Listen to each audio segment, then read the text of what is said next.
to surrender.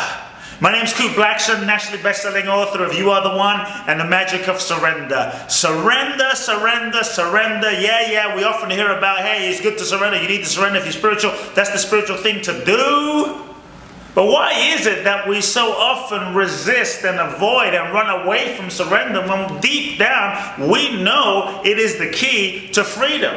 There is this misconception about surrender in our culture today.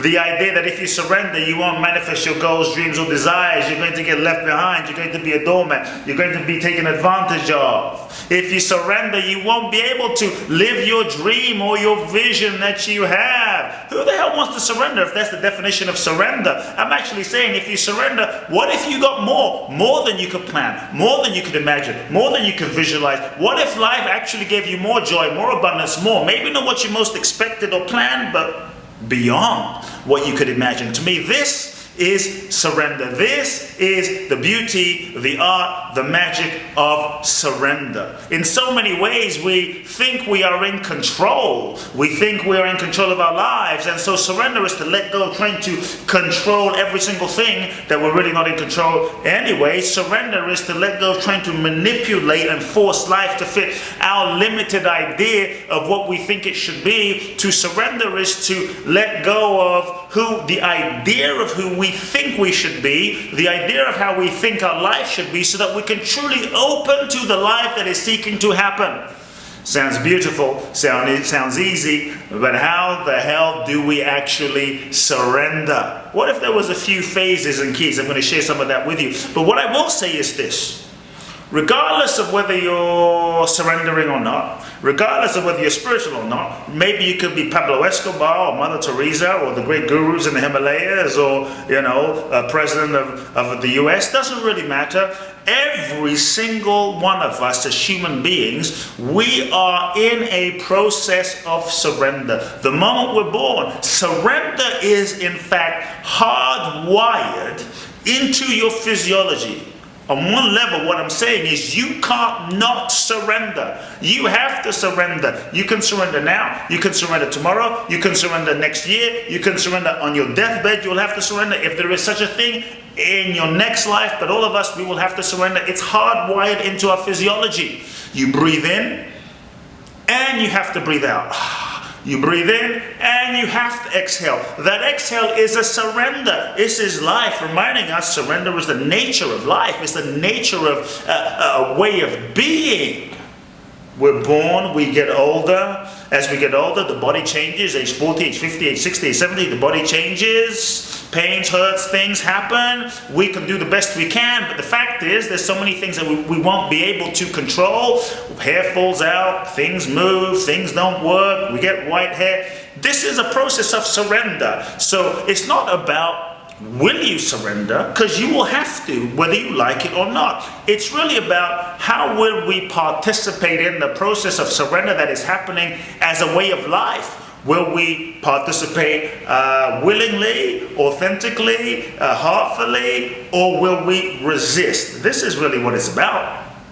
Surrender is the way of life. And so once we understand that, we have to realize that the more we surrender, surrender is a letting go. Surrender is an openness. Surrender is a willingness. It's not a giving up. It's not a laziness. It's not sitting on the couch. Surrender is to feel the deepest truth of your heart and move in that direction. Surrender is a shift from an old ego-based paradigm, which is all about asking the question, what is it that I want? What is it I want for my life? My goals, my dreams, desires. We're taught by the self-help books, know what you want, set your goals, get clear, be specific. But many times you might find, maybe you've had this experience, that you achieved your goals, your dreams, your desires, and you weren't satisfied. You were left with a feeling of, is that it? Or you got what you thought you wanted, only to realize that what you thought you wanted was not what you really wanted. It was just what you thought you wanted based on who you thought you were. And many times when we come from the old ego-based paradigm of what do I want, We don't realize consciously that our goals, our dreams, our desires, our intentions of what we're trying to create can often be a projection of unmet needs from our past. Maybe growing up as children, we weren't loved, we weren't valued, we were bullied, dad wasn't around, so we felt not enough, insecure, not valuable, unworthy. So somehow unconsciously we feel if we can get that thing and get that car and get that house and win that Oscar, then we're finally going to be enough. And nothing outside of you is going to make you enough if you don't feel that within yourself. So many of the goals, dreams, and desires aren't really what we truly want. Just a projection of what we think we want. And so surrender is to ask a different question. To surrender is to ask the question, it's a shift from ego to soul, right? It's to ask the question, what is it that life wants to express through me? What is it that life is seeking to manifest through me? What is it that the universe is seeking to express and create through me? And to take the time to listen and feel the most authentic impulse, not just what you think you should do, but the most authentic impulse of what life is seeking to express through you. To listen, to tune in, to align yourself with the authentic expression. Then you can align your mind, your thinking, your strategy, your resources, and your actions around what is authentic and go to work. That's key. That's really key. And so surrender is a password to freedom. If you look at all of the great ones, Jesus, Buddha, Gandhi, Mother Teresa, Mandela, Martin Luther King, they all had to surrender to a vision, to life that was beyond and bigger than themselves, and they could even imagine for themselves. Surrender was the key to their greatness. They were able to transcend themselves and tap into a deeper potentiality that was just beyond their own limited ego and identity. We all have this power within us, this capacity within us, but it requires a letting go to allow more, because letting go through surrender, I'm saying, leads to more. So there is a challenge though, because many times we're constantly resisting. The first stage of surrender, we are often in denial. We're just living our life, doing what we're doing, living our programming, living what we've been taught. We're the religion that we are. We do the job that we kind of think we should be doing. We're just living a certain way. Maybe then things happen, or we begin to feel dissatisfied, and you begin to question, is this it? Maybe there's more. Maybe there's a different way of doing things. So we begin to question. This is the beginning of growth. We start moving into that next stage as we start questioning ourselves, who we are, our identity, what we want. There is a gap. The challenge is your ego, the ego which is your perceived sense of self, who you think yourself to be, based on memories, based on past, based on beliefs, starts to freak out because you've lived your life a certain way for so long. This is who I am, this is what I know myself to be. Then as you start questioning yourself, the ego starts to freak out, and you move into the next stage, which is resistance. You begin resisting life, resisting changes, resisting questioning.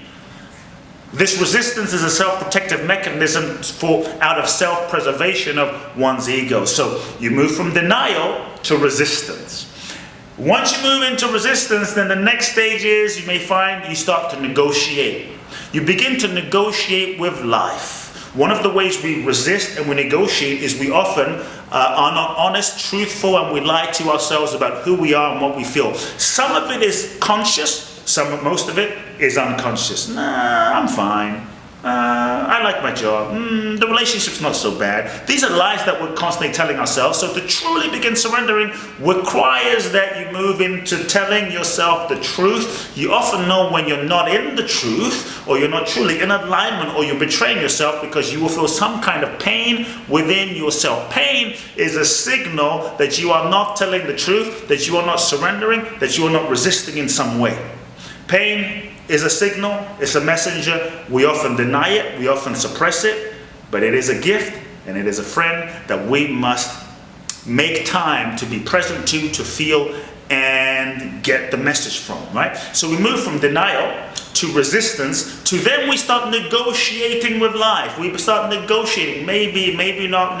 The challenge is many times we end up negotiating our entire lives, and life passes us by. Don't let life pass you by negotiating your destiny and life away.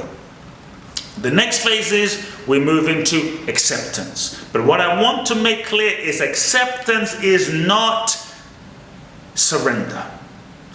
Acceptance, yes, you need to move into acceptance. You've got to accept what is. This is what it is. Life is what it is. The relationship is what it is. I am what I am. You have to accept what is in order to be able to change what is. This is first step to transformation. But acceptance is not surrender in that it doesn't mean you are fully participating with the experience that is happening.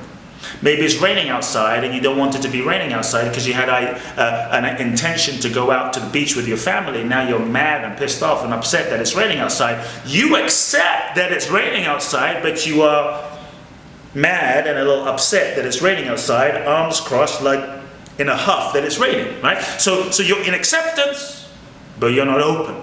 Surrender, on the other hand, is the full open-hearted participation in the process of life. You're fully open, available to participating in whatever the experience is, positive or negative. Many times when things don't go your way, or many times when we're in challenging situations, we're not able to understand why things are the way they are in the moment. And from the level of the ego in a moment, the ego which is only able to see from a small perspective, a limited perspective, not getting what you think you want sometimes can seem like the worst thing. Things not going according to what the idea you had can seem like the worst thing. We're not often able to see how sometimes it's the greatest thing. It's a blessing. So I always tell people, when things don't go according to plan, get curious, don't get mad, don't feel bad, don't feel sad, step back, realize that the universe is always working for your highest good.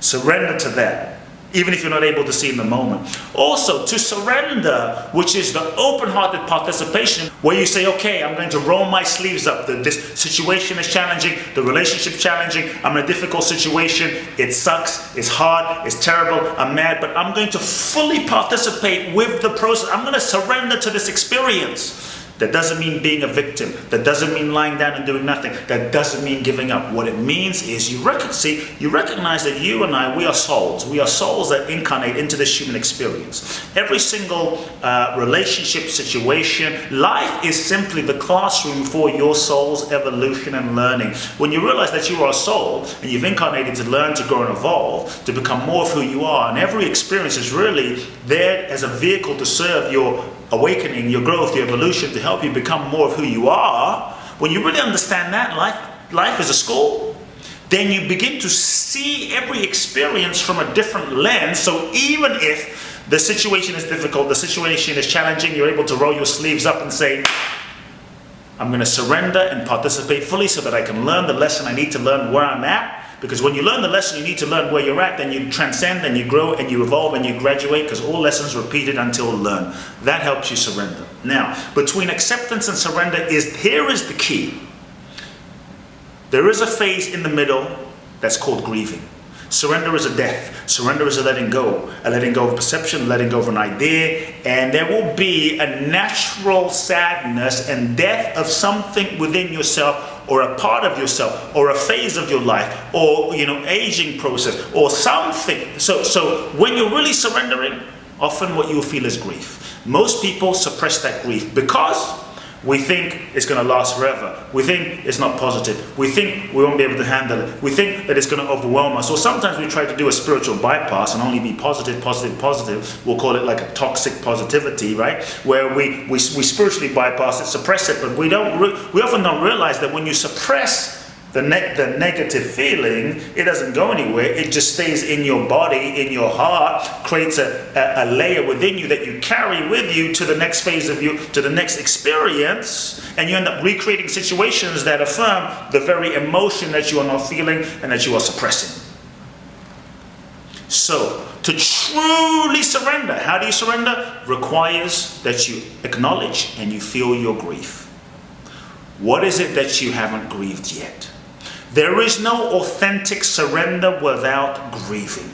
What is it that you have not fully allowed yourself to grieve? Maybe it's the dreams that you thought were going to be last year that weren't. Maybe it's the end of that relationship that you haven't fully let yourself grieve. Maybe it's the part of yourself. Maybe it's a phase of your life. Grief is the portal to surrender.